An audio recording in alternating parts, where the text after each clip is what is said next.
Hi students, this is Ramyalata, Department of Mathematics, Vignan Salara Institute of Technology and Science. Now I am going to start a course, Mathematical Foundations of Computer Science. This is a paper in 2nd BTech first semester of CSE and IT branches. Now I am going to explain this course, what is the necessity, how the student learn this subject. In this subject, Mathematical Foundations of Computer Science, student will learn about discrete mathematics. What is the necessity? Why the student has to learn the discrete mathematics? Computer science and information technology background students read this subject discrete mathematics because the computers uses the discrete structures to manipulate and save the data. So computers use discrete structures to represent and manipulate data.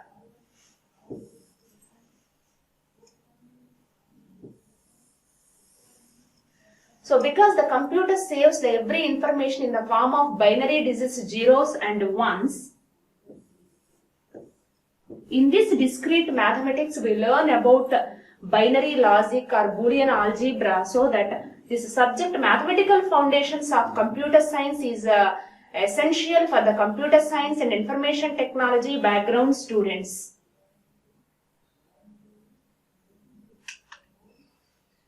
Discrete mathematics provides mathematical foundations for many computer science courses, including data structures, then algorithms, database theory, automata theory and formal languages, and also compiler theory, computer security and operating systems. Students find these courses much more difficult when they have not had the appropriate mathematical foundations from discrete mathematics. If the students have the skills of this discrete mathematics, then easily or efficiently they can solve the software skills. Next, what is a discrete set? What is the use of this one? What is meant by discrete set? To find this, what is clearly the discrete set? So first we see discrete versus continuous set. So examples of discrete data are number of students in the class. And another example of continuous data is height of a student. We will see clearly the number of students in the class. We can say that it is some 56 or 57, but we can't represent it by some 56.5.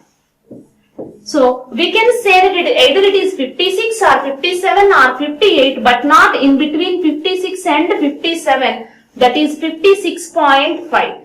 So the numbers like natural numbers, that is 1, 2, 3 and 4 and so on, so we call it as a discrete set.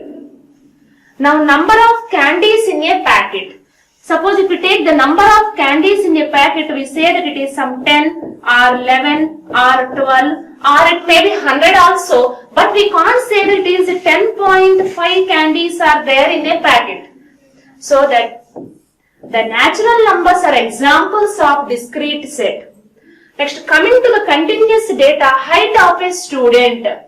So we can say that 5 inches is the height of a student, and 6 inches is also the height of a student, and 5 feet. 5 feet is the height of a student, 6 feet is the height of a student. Also we can say that 5 feet 6 inches. So we can say that the any value in between these two, 5 feet and 6 feet, it is also the height of a student. If we take the distance travelled by a car, suppose 12 kilometers. In other words, we can say that 13 kilometers. Also, we can say that the distance travelled by a car is 12.3 kilometers. So, the values in between 12 kilometers and 13 kilometers, also we can say which is distance travelled by a car. The values in between 12 and 13 kilometers is nothing but a continuous set. If we consider the graphs of these two, discrete set and continuous set,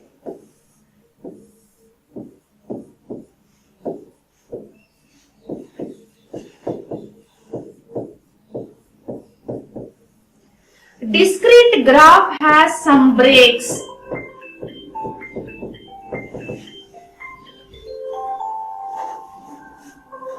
Continuous graph has no breaks.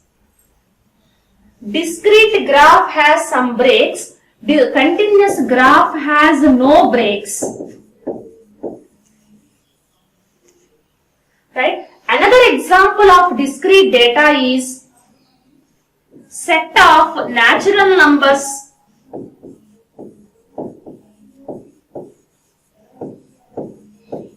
Set of natural numbers is the example of discrete set.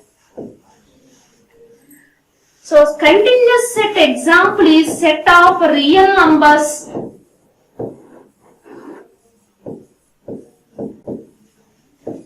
So, if we take the set of real numbers, in between 2 and 3, we can say that infinite numbers exist in between 2 and 3 like 2.1, 2.2 and so on up to 3. So, set of real numbers is the continuous set, set of natural numbers is the discrete set. Next, what is the significance of this discrete mathematics? Mathematics is the art of problem solving.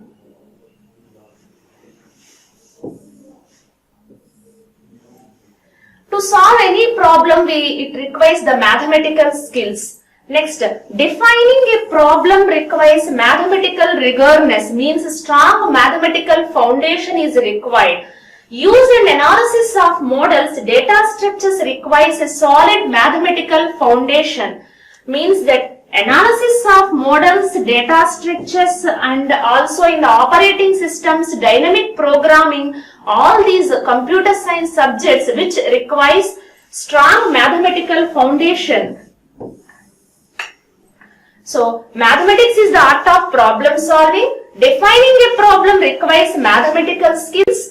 Then, use and analysis of models, data structures requires a solid mathematical foundation. Without this solid foundation of mathematics, student can't efficiently solve the problems of software. Next, to justify why a particular way of solving a problem is correct or efficient, student requires analysis with a well-defined mathematical model. So, whenever we solve a problem, so first of all we have to say that whether the solution is correct or not, or whether the solution is efficient or not. To justify that one, it requires well-defined mathematical model. Then computer science is about problem solving.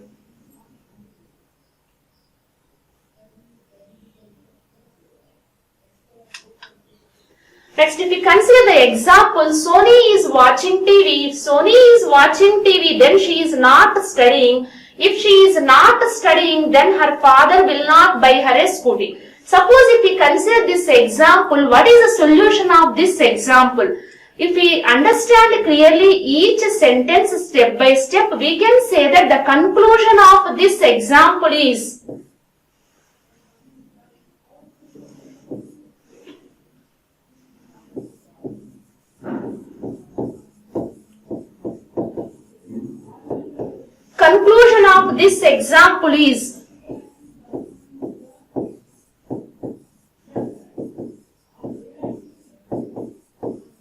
Sony's father will not buy her a scooty.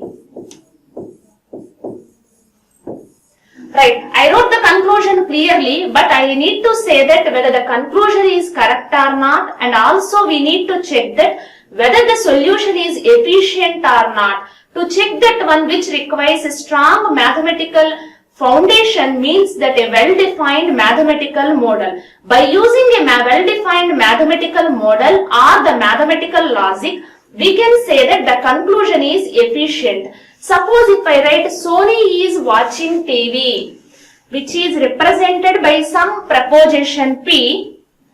If Sony is watching TV, already we represent it by P. She is not studying, it is represented by Q. Suppose if I represent by another preposition Q, if she is not studying, already we represent this by Q, then her father will not buy her a scooty. So, which is represented by some R. If any sentence is repeated, we can't represent it twice, only we represent it in a single time. That is, Sony is watching TV is represented by P. Then, if Sony is watching TV, then she is not studying. Here we use the phrase if and then. So, if Sony is not watching TV, Sony is watching TV, then she is not studying, because Sony is watching TV is represented by P. She is not studying is represented by Q. Again, we use the phrase if and then. So, she is not studying is represented by Q. Then is there. If Q, then her father will not buy her a scooty, which is represented by R.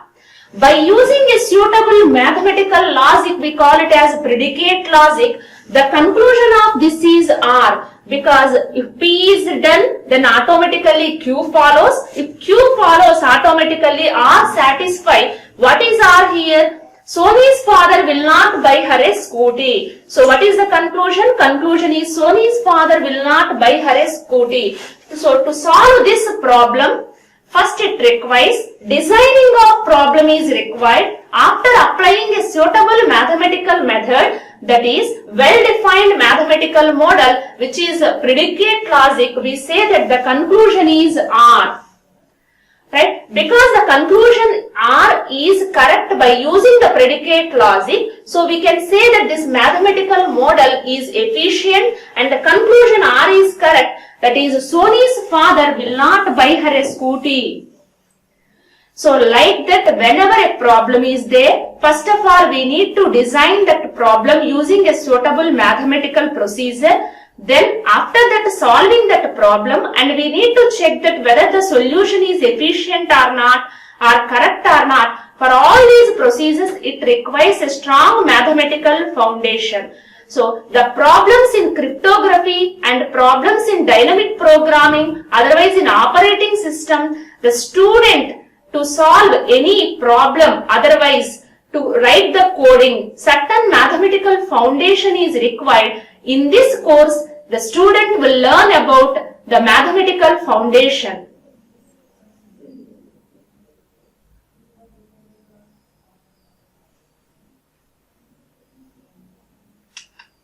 Next one, discrete mathematics is the part of mathematics devoted to the study of discrete mathematics. In textbook K.H. Rosen 6th edition clearly mentioned that discrete mathematics is the part of mathematics.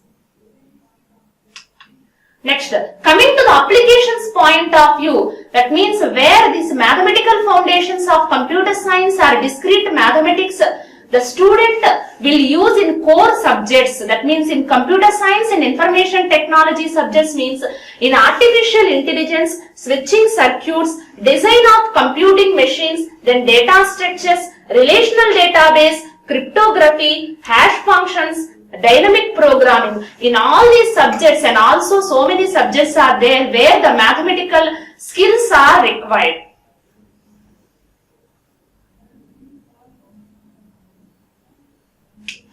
Next, coming to the syllabus, mathematical logic. In this mathematical logic, student will learn about two things. One is the propositional logic and then the predicate logic. In mathematical logic, that is in propositional logic and predicate logic, student, this topic is helpful in artificial intelligence,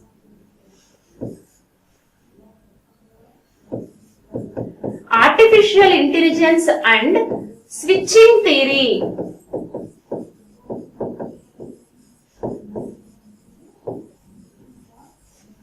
Mathematical logic concept is helpful in artificial intelligence and switching theory, also which is helpful in fuzzy logic.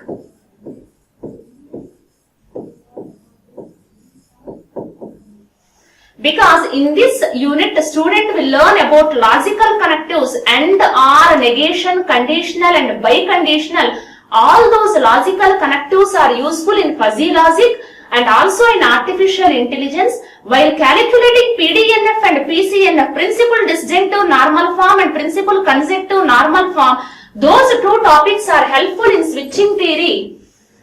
In switching theory, so while designing the circuits, how to simplify the circuit, how to simplify the design of a circuit, here we use the concepts of PDNF and PCNF. Coming to unit 2, that is set theory and algebraic structures. Set theory and algebraic structures is a very informative or also very important topic. It has a wide range of applications in computer science, which is data structures. Data structures is set theory inherent subject and also relational databases. In relational databases, coming to the table operations, set theory concepts are useful. Next, unit 3, combinatorics and number theory. It has very important applications in the computer science students like cryptography.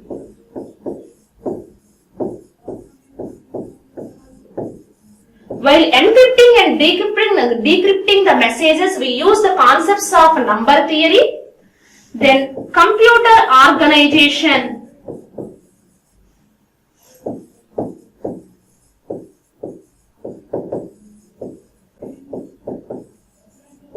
In computer organization, coming to the Boolean logic, we use these concepts. Then computer graphics.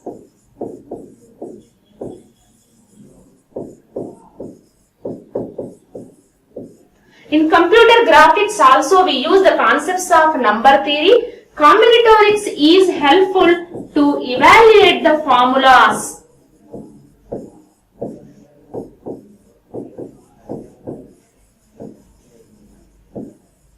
We use the combinatorics also to analyze the program correctness. We use the concepts of combinatorics.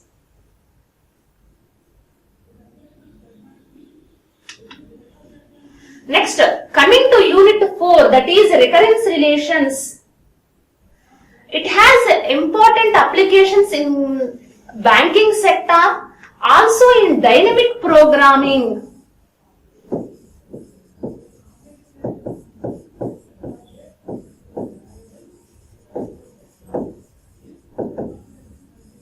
If we save the initial terms of a sequence and by using the dynamic programming concept, we can find out efficiently the next terms of a sequence. And also, coming to graph theory, it has a wide range of applications in the computer science. That means to represent the problems of socio-economic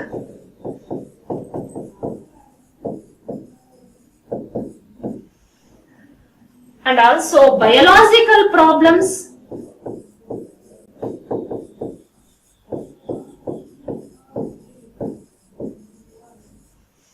so to represent socio-economic, biological, physical problems, graph theory is widely used. By applying the concepts of graph theory, we represent the socio-economic, biological problems. And finally, in set theory, by using set theory to visit the nodes of a graph,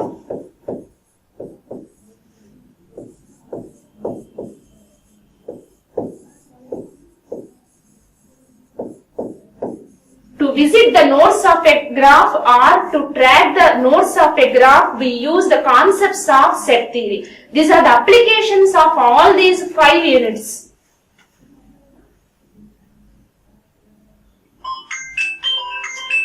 Next, coming to the textbooks,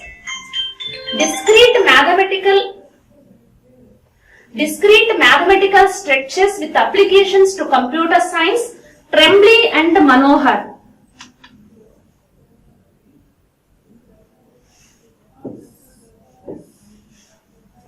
Second one, a computer-oriented approach, Liu and Mahapatra book. These two are the textbooks referred by JNTUK, and also NPTEL course is there. The link of NPTEL course is this one. Next, reference books. Mott and Kendall, and then second book is Bernard Coleman and Robert C. Busby. Third one is K.H. Rosen.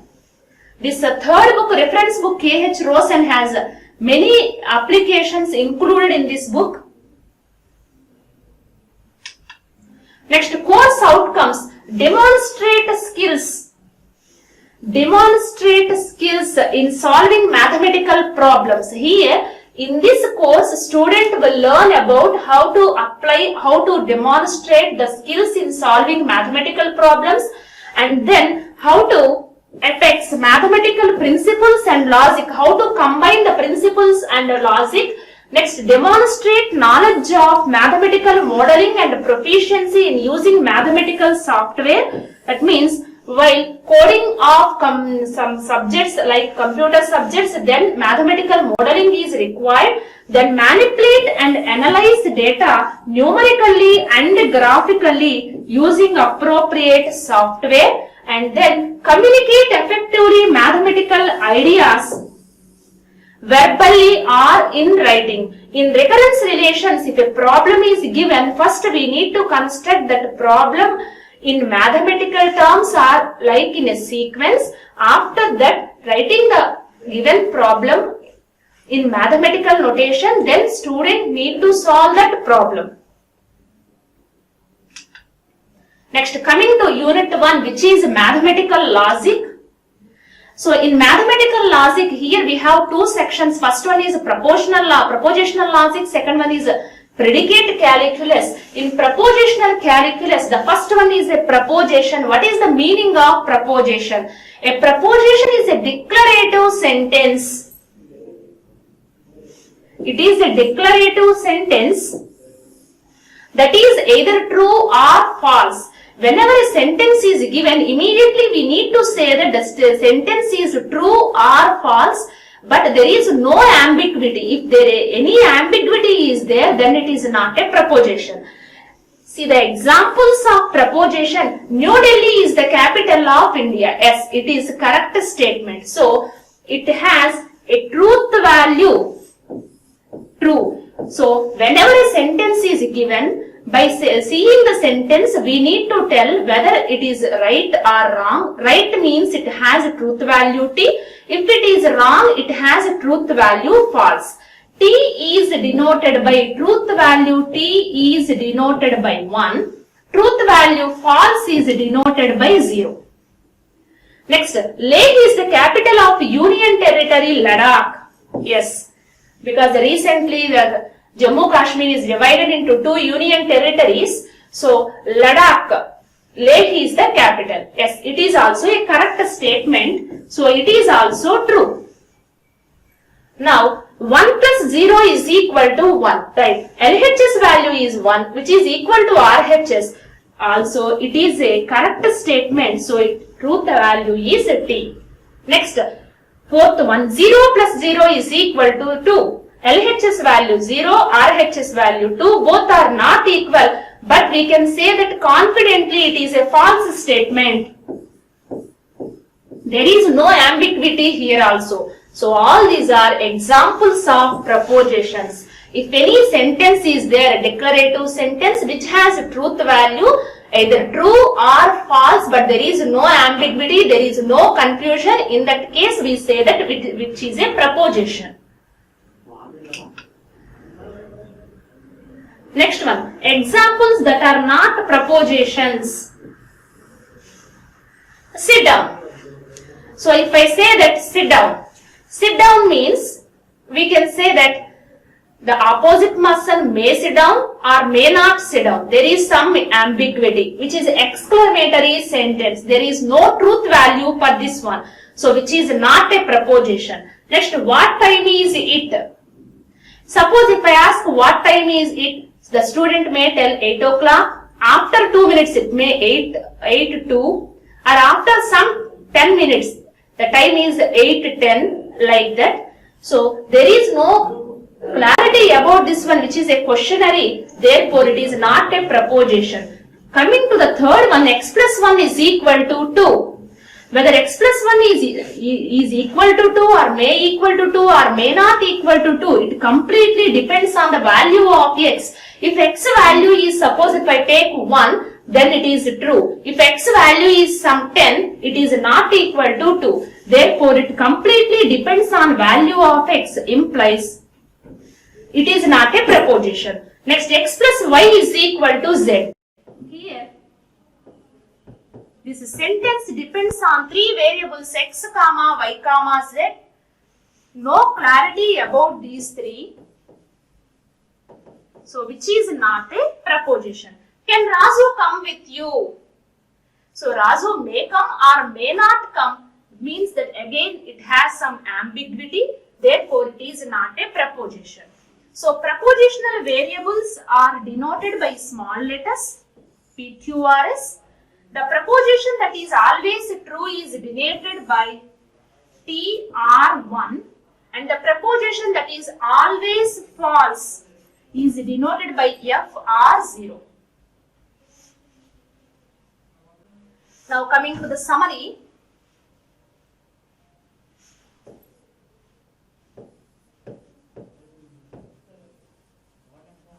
In this class, we learn the applications of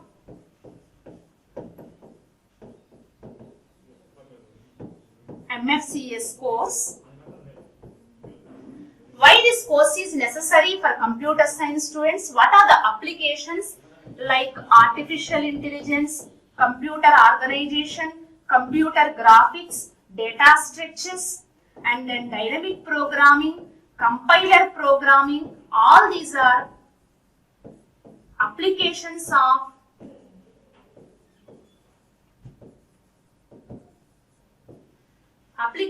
of this course. Then we start the unit 1, that is prepositional calculus. In that we see what is meant by a preposition. Preposition has truth values, either it is true or false. Then prepositions are denoted by small letters P, Q, R, S. Right? This is the brief introduction about this course MFCS, and also we started unit 1. Thank you.